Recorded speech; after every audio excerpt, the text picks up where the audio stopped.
سے ہمارے bureau chief Faisal عباس کی رپورٹ کے مطابق شارع فیصل پولیس نے فلیٹوں پر قبضہ کرنے میں ملوث گروہ کی 3 خواتین ملزمان کو گرفتار کر کے مقدمات درج کر لیا۔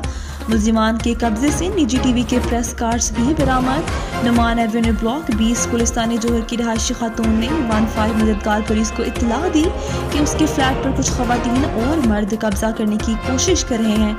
گرفتار خواتین ملزمان میں شاہدہ رشید زوجہ عبدالرشید بٹ، خالدہ پروین زوجہ ابو بکر صدیق اور سائرہ زوجہ رشید احمد شامل ہیں۔ گرفتار خواتین ملزمان کا ایک ساتھی عبدالرشید بٹ موقع سے فرار ہونے میں کامیاب۔ فلیٹ پر ساجدہ نامی شخص نے بٹھایا تھا اور کہا تھا کہ کام ہونے پر ان کو خرچہ دے گا۔ تلاشی کے دوران شاہدہ رشید کے پریس سے نجی ٹی وی چینل کا پریس کارڈ، جس میں شاہدہ رشید ریسیپشنسٹ اور اس کے شوہر عبدالرشید بٹ کے کارڈ پر انویسٹیگیشن کرائم رپورٹ درج ہے۔ ملزمہ خالدہ پروین کورنگی زمان ٹاؤن کے علاقے کی بدنام عورت اور اس پر کورنگی میں پلاٹوں اور مکانات پر قبضوں کی بے شمار درخواستیں موجود ہیں۔ گروہ کراچی کے مختلف علاقوں میں فلیٹوں اور مکانات پر قبضہ کرنے اور عدالتوں کو گمراہ کرنے کے لیے جعلی اور بے بنیاد سول سوٹ اور پٹیشن دائر کرتا ہے۔